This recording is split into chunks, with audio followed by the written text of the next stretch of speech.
Boker Tov. Today's daf is daf Lamed Vav in Gitin. We learn for a four shlema for Elazar ben Ruma and Yosef ben Chaim Michal, and we learn in memory of Yisrael ben Yosef, whose yard site is today. Yisrael ben Yosef, who is Michael Kramer's father-in-law. So the Mishnah said, we're talking about various constructive reforms that Rav Gamliel had instituted. And one of them was that Adam signed on a get because of Tikkun Olam, simply because of the betterment of society, of a reform. Says the Gemara, what do you mean that Tikkun Olam? That's only taken only, it was like a takana that he made. Doraisu, it's Meratorah, the Soba Sefer V'Chasom. When Yirmiyah said that the Yerushalayim is going to be destroyed and they're going to be exiled, he told them to when you acquire land, make sure you have a deed, write it down on a piece of paper and sign it. So the point is, we see that even though it's not really Minatorah, Minaraisa, pasuk in Nach, it's not really considered Minaraisa, but still it's like it though, Rice. It's similar. It's not certainly something that he was matakin. It seemed to be certainly predated Hillel. So what do we mean by this? That Hillel, or we had a takana of Rabbi Gamliel rather. Rabbi Gamliel was matakin. Hillel was matakin the Prusbul. I'm confusing it with the later part of the Mishnah when the Prusbul. But this takana was done by Rabbi Gamliel. Certainly it was predated by Yirmiyah.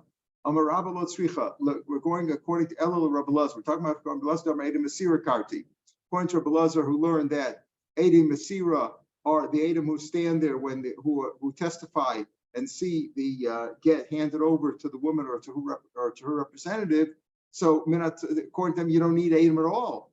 Remember we said the only time it's only bad if you have bad Edim, because if it's Venice Likum Zuy B'tocha, otherwise you really Minatorah, you don't need Edim at all. So according to him, the Rabbana, meaning Gamliel instituted the Eidei Chasima. Why? They Tikkun Olam. What's the Tikkun Olam here? What's the betterment of society that you're concerned about? The Zimna Demaisi Sadi, maybe the Adam will die. The Adam Masira were there. Yes, they could testify that she truly has been divorced and she can get remarried. Maybe they die. There's nobody to ask once they're dead.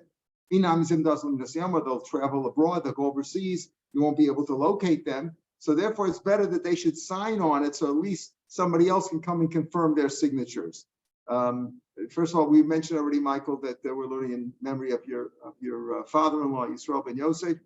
Also, the issue, there's a few issues over here.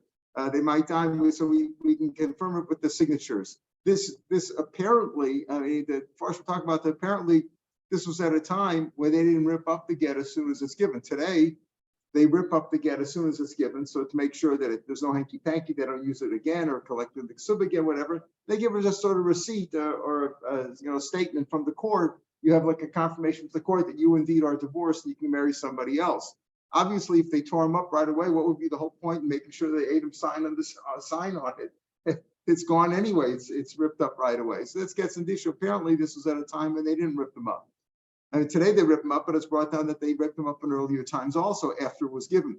But that's from our field Rav Meir. You don't have to say the missions go to contra blessed, even though he possibly like blessed Adam Masira Karti and Minatorah, you don't need Adam signed on it. But even contra Meir that signed on it, what was it? The kind of skin she Adam of Farshin Shmoseim. They had to write their names on. Now, we understand a signature today as being you write your name, right? Your first name, your last name, whether in Hebrew it's your father's name, whatever. But you write down your name. In those days, originally, they didn't do that. He says, they would write their names for it, and they take it all. He would just write down, I signed my name with no, especially today when you sign cursive with, in where we sign in English, where the letters are connected together, and people just, make they say, what do they say at the bank?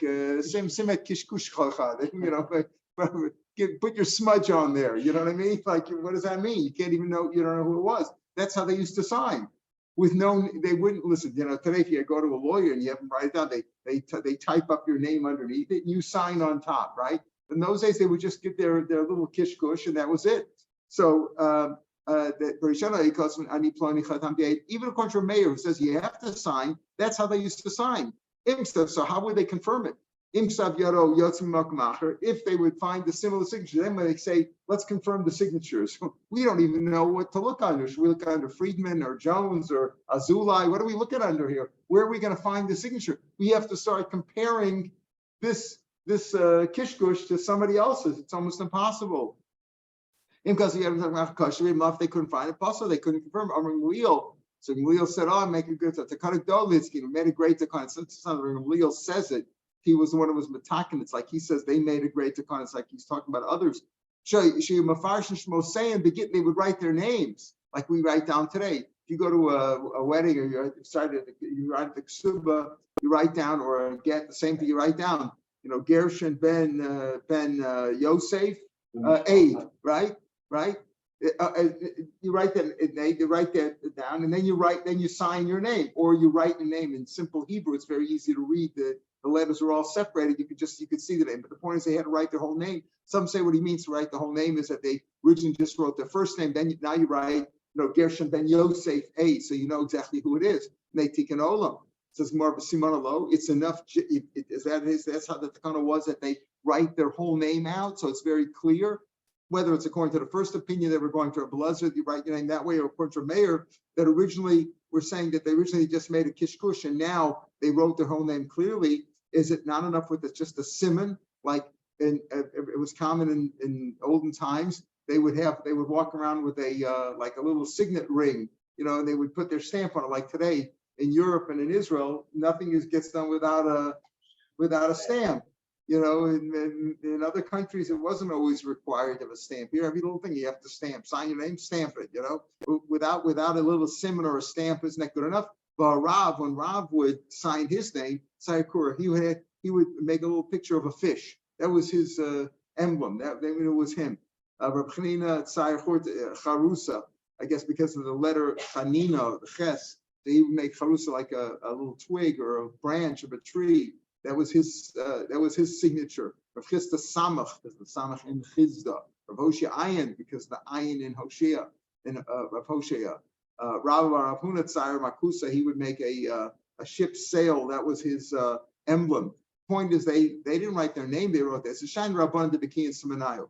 Different with the rabbis, because rabbis had well-known emblems, simanim, signs that everybody knew who he was. But originally, how did they know? In other words, if they would use these signs, so you say they changed and now originally it was a kishkush. Now they did this. How did they know originally who these rabbis were? How did they confirm? The diski. Diski means not discs, not hard disks, but rather shtar shals and shuvas. In other words, many times they would write letters to one another. Forget about the gitin and the ksubas and the kedushin and things like that. We had to write an official document. They would write letters, shals and shuvas, to one another, or they write simply letters of friendship, and then they would put their signature there. So then it was known. That's how their emblems became well known, and therefore that's how it was for those rabbis. But for everybody else, made a takana that according to Blessed that there should be a signature on the document at all. Again, because maybe the Eidei Mesira who are there, that's all you really need to accomplish to get the kedushin. But they may disappear, they might die or go overseas. So for that reason, we had signatures on the get. Again, it only makes sense if you had the get around, if you didn't throw it out. And also, according to Rav Meir, that's why they wrote their full names. They didn't just sign their signature, scribbled their signature in a quick way. The last takana on the mission was Hillel, not Rav Gamliel. The other ones we have Rav Gamliel. Rav Gamliel made that takana. Rav Gamliel made the takana that you write all the person's names on there. If you had multiple names, if their names are well known, you write all the names on there. And we had the original one in the beginning of the Mishnah that that Rav Gamliel's matakan, that you should not nullify a get, make it void after you send out the messenger without letting the messenger that you sent or the woman, the wife, know about it, because this could lead to problems. The Hill was matakan the prusbul. Now you notice that sometimes the prusbul is spelled with a zayin and sometimes with a samach. In our Mishnah, it's with a zayin, and here in the Gemara, when he quotes it, it's with a samach. It's the same word. It's really based on a foreign word. It's not a Hebrew word, as we'll see, and describing it later on in the daf. We learn elsewhere like this in Shvius. Prusbul ain't a mishamik, right? the prusbul, if you make a prusbul, that means that the loans will not be released. We know that at the end of in the Shemitah year, not only does not only are you not allowed to work the land, but also the loans are canceled. So unless you make a prusbul, the loan's canceled. If you have a prusbul, the loan is not canceled. It's one of the items that Hillel instituted as a reform. Why did he do that? He saw that the people, he saw that, when it comes to Shemitah year, people are reluctant to lend money because they figure the guy will just not pay him back until the end of Shemitah. Shemitah, we paskin is Mishamet at the end of the year, the end of the Shemitah year. And he saw people didn't lend money because they didn't want to lose their money. They transgressed what was written in the Torah. They be careful. Unless you have an evil thought in your heart, you're not going to lend money to the poor people. Karno Shasa Sheva. Oh, it's coming close to Shemitah. I'm not going to lend you money because you won't pay me back. You'll claim that the loan was canceled. So people stopped lending money, and you wanted money available for the poor people. Ahmad, so he got up to Hiskin Prusbul. So Hillel was attacking the Prusbul, which basically said that you turn over your loans to the court. So you're not the one who's pressing the borrower, right? The one who's obligated to pay. You're not pressing him. This is what's written in the Prusbul.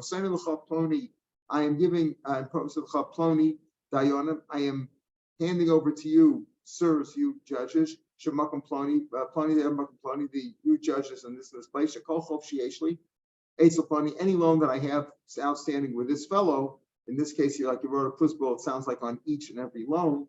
Shag Ben calls my chest. I want to be able to collect them whenever I want. And the Dayan, we had this line before. They sign at the bottom. Oa Adam, as we said before, you can have either Dayanim or Adam sign this. Point is that he gave it over to the Bezdin, and Bezdin is the one, so to speak, who's collecting the loan. So he's not over on lo yigos, on pressing the borrower for the money, and that's how it's done. I don't understand you. Mina Torah, the loan is canceled. The Hiskin Hill Shalom. How can Hill come along and say just because he saw a social need for this for not canceling loans? The Torah says the loan's canceled. The Lover doesn't have to pay the Malva Mina Torah. And he comes along and say, no, that it's not released. Minotaur is canceled. And he says that the loan's not canceled. He has to pay it back. Abaye. So Abaye learns, we'll see a different answer on the base, but Abaye says, B'shvius B'zmanazeh. We're talking about Shmita B'zmanazeh, which is only Draban of Rebbe, the Tanya Rebbe Omer. The Zed Bar Shmita, this is the word, this is the law of this release. Shamot Kabbalah Moshe. The Pasuk says Hashmita and then Shamot, right? The next word.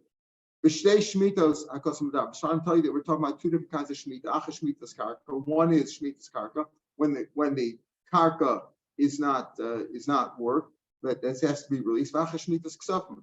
And one is bisman she'atam mishamik karka when you don't work the land, not the mishamik ksafim. Bisman she'etam mishamik karka yetam mishamik ksafim. So what do we mean by that? This Bisman says. So do we mean the shmitas karka that you don't work the land, or do we mean yovel? So that you could learn the Gemara either way, right? It says here when there's no Shemitah's Karka, Minat Torah, there's no Shemitah's Karka, it's only Drabanan. So the same thing with Siksafim. Even though Kesef Rashi says is not dependent on the land, right? There's Mitzvah Tlius Ba'aris like Shemitah, right? Planting things of that sort. And there's Ksafim which doesn't depend on the land at all, right? It's a chiyuv on the person. I said last line, a couple lines of Rashi on the page. So when there's no shmitas karka, there's no shmitas ksafim.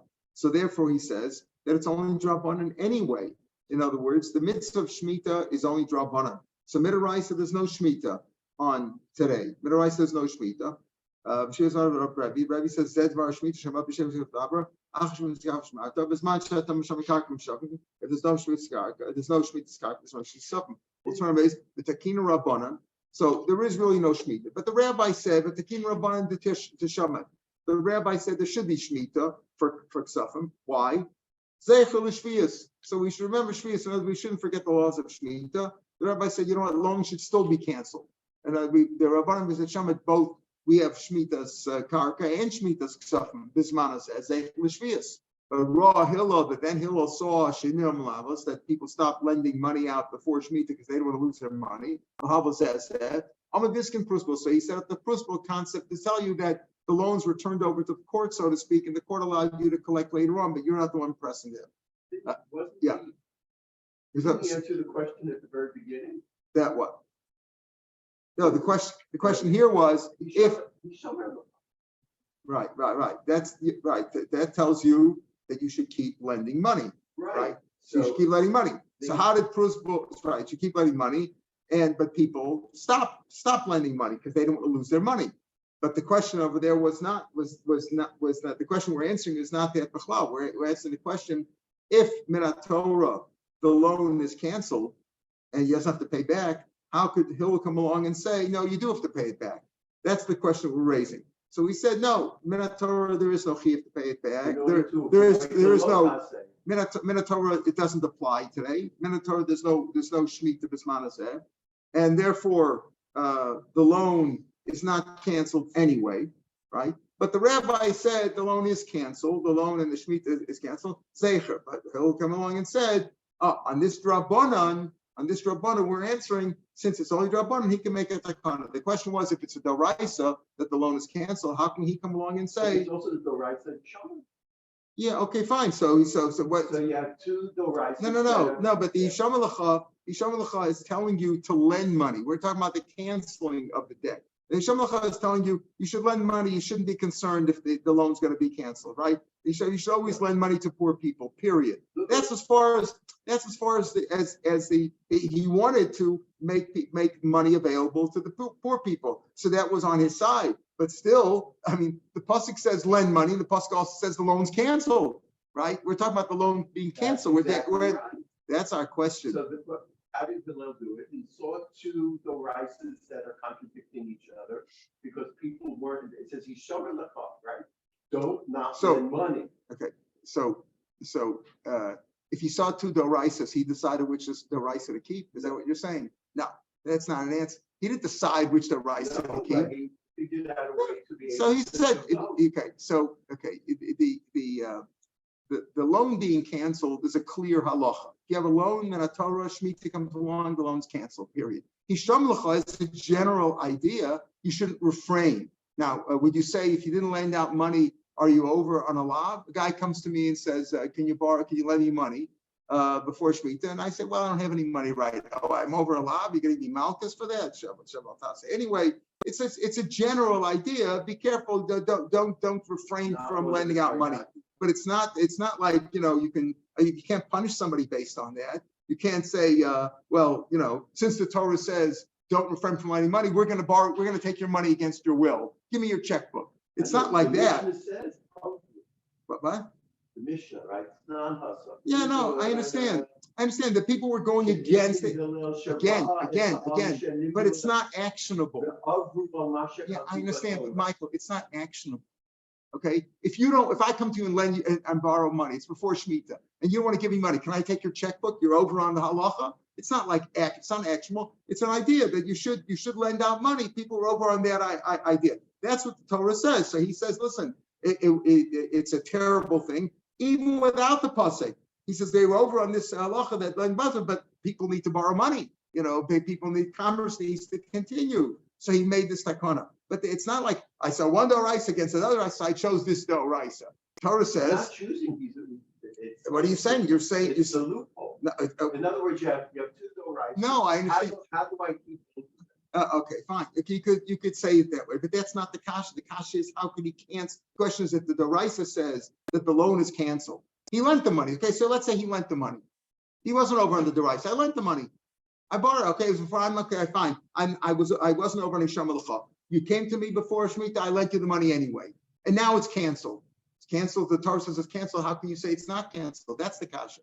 The kasha is not that there's two doraisas against one another. Sure, the Torah says be careful, not to. But he saw that people just didn't lend out money. They were over on that doraisa, but it's not like it was actionable. He just said, look, nobody's lending money. He said, I don't have any money to borrow today. Oh, I'm not over on the halacha. I don't want to lend you any money now. I need my money. I have some other purposes that I need it for. But he saw that nobody was lending out any money. So some people were over on it. The question of this is actionable, though. The Torah says at the end of Shemitah, the loan's canceled. How could he come along and say it's not canceled? The answer is it's not a matter of right. According to Rebbe, Abaye's answer is, according to Rebbe, it's not a doraisa at all. It's only drabanan bismanazeh, and therefore he could come along and say, you know what? It's only drabanan that the loan should be canceled, and I'm not going to cancel it because there's no because of Hisham al-Char, because no commerce is being done. Even though to encourage people to borrow money, I'm allowing you to lend out their money. I'm allowing you this dispensation. Now Rashi says that the Shvius Bismana Azeh Becker Amar Aleph, Rashi says, according to this, Hill holds like Rebbe. When Hill made the Takana, he holds like Rebbe that it's only drop on anyway. But Rashi brings down another shot that the Zedvar Shmita Shemot is talking about Achas Shmitas Yovel Achas Shmitas Shvius. Not that it's a Shmitas Karka of 7th year versus and the Shmita of Kesef, but one is Yovel Achas Shmitas. And he says Bisman She Yovel Noe, because the question was, it could be, Rashi says that it could be that Hill was the time that buys Shani, and Shemitah was Noed then. So he says, okay, that's a shiloh whether Shemitah was Noed Bisman at that time, Midaraisa, or not. He says, according to Rebbe, it was not Noed. Since it was not Shemitah's Karka, there was no Shemitah's Ksafim. But according to other opinions, there was Shemitah's Karka at that point, even though we say, if there's no Yovel, there's no Shemitah, that's on that right, Midaraisa. That's his reason. And even though they counted the Shemitah to count the Yovel, that was Rabbanim. It's Ela Bisman She'Yovel Noeg. So according to some, the pshat is not Bisman She'Shmitas Karka Noeg, Shmitas Kasab, but rather Bisman She'Yovel Noeg. When there's Yovel, there's Shemitah Shvius. Al-Bator's Kanam recent Shvius Noeg Bisman She'Ein Yovel Noeg. That it could be. But Omer is a machlokas. The machlokas whether you kept the whole rule of Shemitah even when there was no Yovel. So some say that since there's no Yovel, there's no Shemitah. Like today, when we don't have Yovel, we have no Shemitah. And some say even when there's no Yovel, there was Shemitah min Torah, but still later on in his time there was no Shemitah. Shemitah, like the Bismana said, we keep Shemitah here, but certainly it's only drop on. And nobody says that Shemitah here is a Doraisa of Bismana said. So his answer was that. How could he cancel the loans? The answer is the whole idea. How could he avoid canceling loans? He said because the cancellation of loans today, Shemitah is only Rabbanan, so therefore he was able to make a takana. But the Gitin Rabbanan did Tishaman. So the Gemara now says So again, how can you say that Midaraisa Shemitah does not work? In other words, the loan is not canceled. But to keep Rabban to Shamet. So now we're asking not a kasha on Hillel, but how could they say originally when you say that Shemitah is not Noeg Bisman Azeh, right? Shemitah is not Noeg, not Shemitah's Karka, not Shishitas Ksafim. And Rabban made it takana Zeichel L'Shmita, that what? That Shemitah should cancel the loans. So wait a minute. Reuven lent money to Shimon. Shimon owes him money. Comes on, but he owes him the money, and there's no Shemitah Bisman Azeh. So therefore, Shemitah, if he has to pay him back, he says, you know what? The Rabbanan come along and say, you know what? Shimon doesn't have to pay it back. That Rabbanan Dishamay Zeichel Ishvias, that Shimon doesn't have to pay him back. So now the Gemara asks on the third line, and I'm at base. Mika Midi de Beraisa Lo Misham Tishmias. He said, Mena Torah, the loan is not canceled. Shimon has to pay back Reuben. But Takin Rabbanan Dishamet, and Rabbanan said it should make you should have Shemitah. Zeichel Shmita Mena Torah Zeichel Shmita. We're going to say that you don't have to pay it back. Now, again, Hillel came along afterwards and said the prusbul. But before Hillel came along with the prusbul, we're saying now, according to Rebbe, that there's no Shemitah Bismanas in Torah. So that means that Shimon has to pay back Reuben.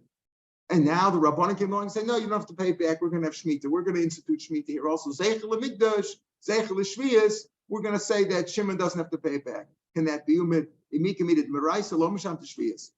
the Rabbanan said that Shimon doesn't have to pay it back. Don't pay it back. The Rabbanan can make a takana to be over against the Torah. No, there's Minat Torah, there is no Shemitah. So Minat Torah, Shimon has to pay it back. Rabbanan come along and says Shimon doesn't have to pay it back. Yeah, Shev al Tasei. What do we do when the first day of Rosh Hashanah comes out on Shabbos? What do the rabbis say? We don't blow the shofar. First day of Sukkot comes out on Shabbos, we don't take the lulav. You might come to carry, right? It's a doraisa. Shev al Tasei. Don't do it. If you're getting up to do something against the Torah in action, no, the rabbis wouldn't tell you to actively do something against the Torah. But Shev al Tasei, passively, you can. And that's what they say there too. Shimon doesn't have to pay it back. Just don't pay it back. That's it. That's all Abaye's answer. So Abaye says that there's no Shemitah B'Zman Hazeh, Torah. It's only Drabanan. So Hill came along and said, and how could the Rabbanan do that? Shev al Tasei. Hill came along and say, let's make a principle so that people will lend money to one another. Rabba says, no, even if you don't like Rabbi, even if you hold not like Rabbi, and you say that Shemitah is Noed B'Zman Hazeh. Even if you hold that, like the Rabbanan who disagree with Rabbi and say Shemitah B'Zman Hazeh, at least for Ksafim, it's the Oraisa. Milva B'Zman Hazeh is the Oraisa, not say Karka. But for Milva, they don't learn that drasha, and they hold Oraisa. Still, Hill came along and made that takana. So now, Rabbi Amar, so how did he make a takana? Again, we're answering now the first question. If Torah, right? If Torah, the loan is canceled, right? How can he come along and it's Torah? The first answer by was it's not Torah. It's only Rabbanan. How did the Rabbanan do it? Shev al Tasei. He came along and changed it. But if it's Torah, if you hold Torah that there is Shemitah B'Zman Hazeh and Shimon doesn't have to pay back the loan, how can he come along and how can Hill come along and say that you do have to pay it back the loan? We're not even talking about Shev al Tasei, saying that Shimon has to pay it back. Rav Amar Hefker Bezin no Hefker. We have a rule. Hefker Bezin can take away money from one and give it to another person. They make it Hefker. All right. The Amar Rav Yitzchak. Rav Yitzchak says, Menayin Hefker Bezin hayahanim. Emmer says, Kolish at the time of Ezra, when they came back up and he said they wanted them to get rid of their Goyish wives, and he said everybody's got to come to a big meeting. Doesn't come within 3 days. That's the Sarm according to the rules, according to the ruling of the officers. All his possessions will be taken away. Will be taken away. And he'll be separated from the Kala. In other words, he'll be excommunicated effectively. And we're going to what's the word? We're going to take away all his money, right? We're going to confiscate. We're going to confiscate all his money.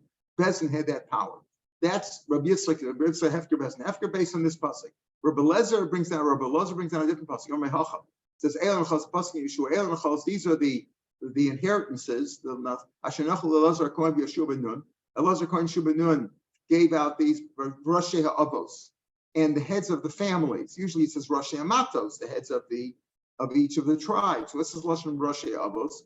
Say the fathers, the patriarchs, the fathers, right? Say the fathers. What do you mean? The heads of the fathers. What does that mean over here? What does that phrase mean?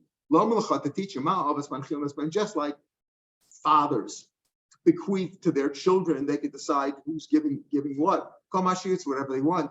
Af Roshim, the same thing with the leaders. The heads of the people, the leaders of the people also can bequeath to different people what they please. Now, what's the difference in these two psukim? Say the Mefarshim that there's a question about Hefker. When we say Bezin Hefker, Bezin could be Mafker your Nechasim. They can release you from your assets, right? They can confiscate your assets. So the question is Hefker Bezin? They can make it Hefker, but can they give it to somebody else? They could say, Reuben, it doesn't belong to you anymore. But can they also take it from Reuben and give it to Shimon? If you learn based on the first pasuk, you could say they can make you dispossessed of your assets, right? They can take it away. Like a court can do that sometimes, right? They can say your assets don't belong to you anymore. They have the power to release you from your assets, to confiscate your assets. Do they also have the power to take it from Reuben and give it to Shimon? If you learn based on the first pasuk, you're not so sure. But the second pasuk says, like a bequeathing, just like you can bequeath it and take from one and give to another, you could do that also. That's a shah. We know in general, if you do it with a will, for sure it's okay. You can give a will, you do whatever you want while you're alive. But the question is also, we learned we had it in Yeshnachal, we had it elsewhere, that a father can also say, I want to give as a nachla give this one more than the other.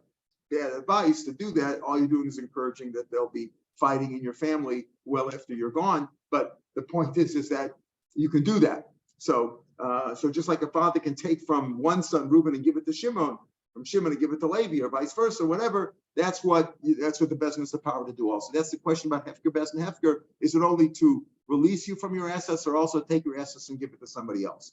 So he'll, in any event, whether you learn that he was simply going against the Drabanan, or it was really Daraisa, but he had the power to do that. Bezdin has the power to take away your assets. Very simple. So, but even though the Torah says that Shimon doesn't have to pay back Reuben at the end of the Shemitah year, but if Bezdin says he does have to pay it back based on their formulation that the loan is given over to the courts, they have the power to do that. When he was matakan the prusbul, again here it's spelled with a samach. Did he only do it for his period? Again, why did he do it? Because he saw that people stopped, the creditors stopped giving out money, right? Can you imagine if they had Shemitah and you went to the bank and all loans during Shemitah were canceled, the bank would close their doors and not lend anybody any money. All the mortgages wouldn't happen. See, was he attacking only for his generation? He did it for all time. When he saw the problem, right? Don't forget, it could be that sometime later on, people were tzaddikim, and they were not refraining from lending out money later on. So did he only do it for his generation, or did he do it for all generations? Can you abolish what he did, right? Or do you have to abolish it? If you say he only did it for his generation, so he only did it for his generation. We're under no compunction to continue his decree later on. He only did it for his generation. In other words, if he did it for all time, so you can't go against what he did unless you're greater, as we'll see in wisdom and in numbers. A later Bezdin can't overpower earlier Bezdin. But if he only did it for his generation, you're not obligated to continue it in your generation. So in mind of Kamida, live too late to abolish it. If he only did it for his generation, you can abolish it because he didn't do it for you anyway. You can continue if you want, but you don't have to. Later generations don't have to continue it. If he did it for all time, one Bezdin cannot overrule earlier Bezdin. Unless it was greater, the later one was greater in wisdom and in number. And even though you can get more numbers, it's hard to imagine that the later generations were greater in wisdom than the earlier generations. So that's our question. When he was matakan the prusbul, was it for his generation or for all time? Tashma.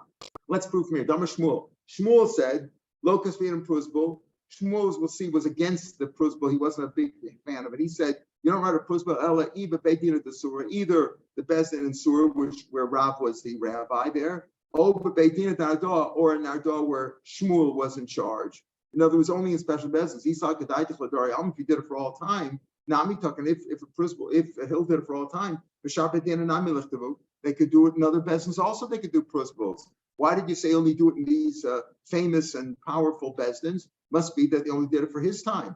Says Dilmaki talking Hill with Ari Alma. It could be that he did it for all time, but he only did it going back at the end of the day for Rav Meir Shapiro. Maybe he only did it like his own Bezdin, in other words, a powerful Bezdin, or the Bezdin of Rav Meir Shapiro, famous rabbis, right?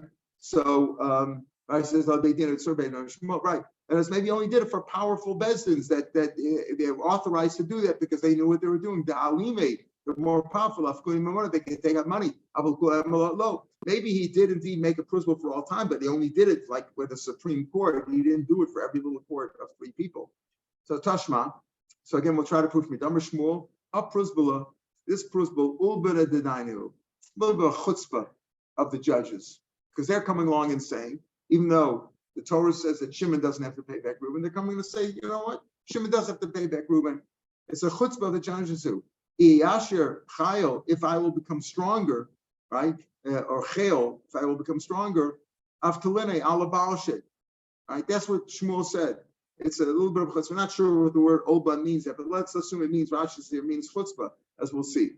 So it's a chutzpah. They have the audacity to say Torah says Shimon doesn't have to pay Reuben, or even if you say that it's a Midrabbanan, and Bismana said that Shimon doesn't have to pay back Reuben, Zecher Shvius. Still, the Bezdin comes along and says you do have to pay back. So if I get more powerful, I'll abolish it. How can you abolish it? How could Shmuel say that he would abolish it? How could he expect to abolish it? Is he going to be greater than Hillel Zaken? As we said, you can't do it unless you're greater in Chochmah and wisdom and number. This is what Shmuel might say. If I become stronger, meaning if I can arrange a bezdin with people who are greater than Hillel, he obviously knew he couldn't do that, but if I could do that, that's why I would abolish it. It meant to say maybe it was like wishful thinking. He didn't mean to say I plan to do it. He meant to say if I would have the power, I would abolish it. I don't like what they're doing. That's what Shmuel said. But Nachman said, no, Akaimana, just the opposite. I will endorse it.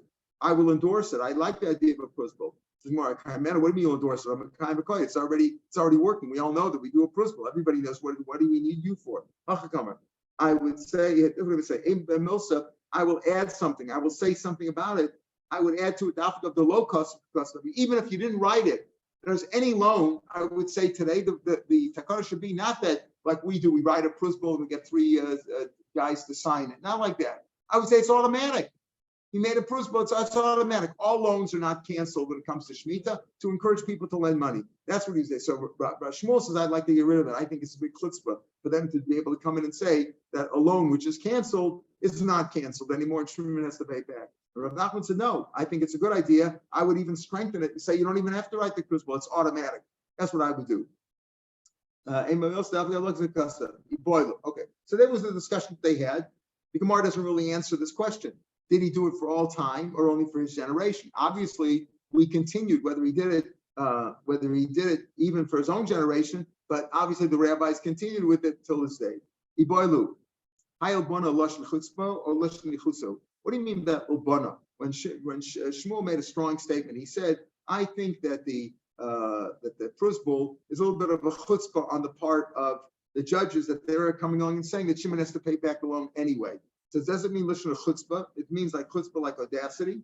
Or it's simply a matter of it's convenient for them. They're doing something which is easy for them. What do we mean by that? If there wouldn't be a prusbul, what would happen? Somebody owes money. There's thousands of people owe money to different people, right? So what's going to happen? Shemitah is coming on. The end of the year is coming on. The end of the 7th year. They're all going to come to court trying to call in their loan and saying, Bezin, look like he won't pay me back. He's avoiding paying me back. Or come to court. They'll have a lot of court cases. The docket will be too big to handle. So maybe the prusbul was like a way of saying it's an easy way for the court to make one rule for all the loans. All the loans that are outstanding continue to be outstanding even at the end of the year. So what is it? He's just saying what's the lashon when he said it's ulbana. It's like an ulbana, which is like a derogatory term. Doesn't mean it's audacious on their part, or does it mean that they're just doing something for their convenience? Tashma Damar Ula, Aluva Kalash is It's a famous line. It's an example of Bnei Yisrael who were they acted shamefully. Aluva, like with chutzpah, like the Kala, when Hashem gave us the Torah, Hashem was like married us with the Torah. Hashem is the Chassan, Bnei Yisrael was the Kala. And right away they did the Egel Azov right there in the Midbar. Before they left the Midbar, they right there. They already in Sinai. They already went against God, and so to speak, was Mazana Tachta. Shameful is this. Shamelessly, this Kala was Mazana, like in the chuppah, like right in the chuppah. She already betrayed her husband. So you see over here that aluva is a lashon of chutzpah, not just a lashon of convenience. It's a chutzpah. That's what he mean. That ulbana, it's a shameful thing. It's an audacious thing that they have done. Amar Mari Bara the Bashmuel, Shmuel's grandson, right? Mari was the son of Mari, brought the son of the daughter of Shmuel, means Shmuel's grandson. Michael, where do you see this in the pasuk? This idea that that right in the at the chuppah. The kala was mazana. While the king is still at his feast, near the nasamecho, my perfume finished up its good smell. That's what it means. Rashi says, it lost its smell. In other words, the attraction that Chassan and Kala had for one another disappeared. Like while he was still at the feast, her perfume didn't work anymore, and she went astray. So it's still Hashem still has. This pasuk is like in Shiur, indicating, not someone said Nasan Recho that he went away. Still, Hashem is Chavev, still holds us dear. Gabon, it's still dear. The Siv says Nasan Lo Ksiv Yisrich. Didn't say that the perfume stank. That it was spoiled. That it was really bad. It just says that the perfume was not effective anymore. Tan Rabbanan, Hane'elavim. Again, this is brought down because we talked about the lashon of ulbana, which is really like a shame or a chutzpah. Or somebody who is somebody who is they treat him badly, and love him. Person who is mistreated, ashamed, or mistreated. He's mistreated. People who are treated badly, that they don't reply. They don't reply in kind. They don't treat others badly, right? They hear their shame. They don't reply. They don't reply in kind. In other words, they are not treated nicely, and they don't reply in kind. Osen me'ava, and these people worship Hashem from love. They're happy even with Yisurim, and they're happy even if they suffer. They are happy to serve God, thankfully and happily. These people, about them, the pasuk says, those who love Him are like they will be powerful, like the sun that comes out in its might and its power. So to say that this is again people who are mistreated and they don't reply in kind, they are great tzaddikim. Now the interesting, he says here that the chinuch brings down. That doesn't necessarily mean that that's always the proper way to act. The person came along and said, Reuben started cursing out Shimon and treating him badly and cursing him. It doesn't mean that you don't have to answer him. A person can't be like a stone, a rock, that nobody pick up. You can't make yourself like a total, like you're nothing. And that by being quiet, it's like you're saying, you're cursing him out, you did this, you did that. And like if he doesn't answer, maybe it's like he's moda, that's really true. A person has to be like a rock, like a stone, doesn't answer. Show sake that you're quiet to those who shame you, like to those who bless him. But the idea over here is stay away from that nidazos and don't curse out other people, don't start fighting, and then maybe you probably won't be cursed out either. If you don't shame and despise other people and curse them out, then probably you won't. People in general will not turn to you. But if somebody does force you, then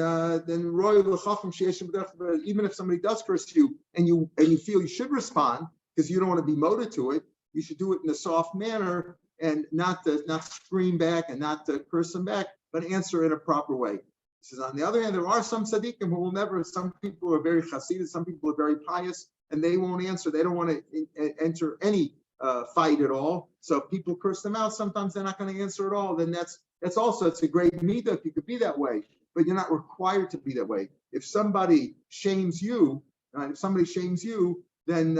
you're not mechuyev not to answer in kind, but you should do it in a proper way. My principle in the last line of the page, right? My principle. What is the lashon of principle? I'm Rav Chisda pros buli buti. Pros means it's a remedy. It's a remedy. It's a reform. It's a lashon like maybe it's lashon Parsi pros, but it means it's not Hebrew. It means a reform for the boli ubuti. What's boli ubuti? The rich and the poor. Boli elo shim. These are the rich people. To say b'shabbat yeska onus chama. I will break the pride of your power. These are the wealthy people in Yehuda. I will break them. So buti, that's bully. Buti elanim. These are the poor people. To sip go down and help the poor people, right? They machsorlo. Go supply him with what he needs. So aved is a lotion of poor people who need to be supplied. So it's a remedy for the rich and the poor, meaning the rich people who have the money and the poor people who have the money. It's a remedy that the rich people can get their money back, and it's a remedy for the poor people that money will be available to them. Because again, if it wouldn't be for the principle, the lenders will not lend out money, despite the despite the warning of so they'll find some excuse, and they again, it's sheval tasek, right? They're not gonna they're just not gonna lend out the money. They'll say, I need my money for other purposes. I'm not liquid now. Amalei Rava Leluza. Rava told a foreigner like Lois, who he heard the foreigner speaking in a strange language, and he heard him say the word prusbos. He said, what's prusbos? Amalei Pursa the milsa. It's a remedy for something. Again, it's a remedy for this problem of not lending out money. People won't lend out money. The rich don't want to lose it. The poor people won't have it available to them, so it's a remedy for them. Shmuel. Yisomim answers prusbos. Yisomim don't need a prusbos. Young orphans don't need prusbos. If money is owed to them, why do Gamliel Bezdino Abi and Shayisam? Okay, at the time of Gamliel, he was the Bezdin, but the Bezdin is always like the father, like the Apotropis, the guardian of the Yisomim. So it's like their loan is already in the hands of the court, and therefore they don't physically need a prusbul. Now, loans are usually not given out to people unless they have what's called collateral, right? A mortgage, right? What's a mortgage? You have your house. You give your house to the bank. If you don't pay back, you'll lose your house. It's usually not given out. Sometimes it is, even without. But in most cases, you're not going to get a loan unless you have some karka. So therefore, the Rabbanan, Rashi explains it, do not make a takana on a davar she'en shchiach. That means if the borrower has no land, he in general, right? So in general, he won't get a loan. So therefore, they didn't make a prusbul also unless the borrower has some land. If the borrower has no land at all, the principle was not made for that. Even though you might say, well, you need it anyway. Yeah, but it's examined rabbanan that Hillel made. It's only in a regular case where he has karka. If he has no karka, okay, since you have to have some, the lender can give him a little sliver of land, a little piece of land, a slight PM. Kama kolshu, Amar Barashi, Amar Rava, even a stalk of a cabbage, even one stalk of a cabbage is also land. If it's in the land, he's got some land. In other words, in order to make the principle effective, the borrower has to have some land, even a little piece. He doesn't even have to own it. He could just lend him the place to put down a little oven, or the Quran to put down an oven or a stove. That's also good of Kosmov principle. Aini Iva Tony Hill said, Ain Kosmov principle, you can only write a principle if a man has at least a potted plant that's got a hole in it, so it's like attached to the ground. What happens if it doesn't have a hole in it? So it's still sitting on some piece of land. It's still sitting on a piece of land.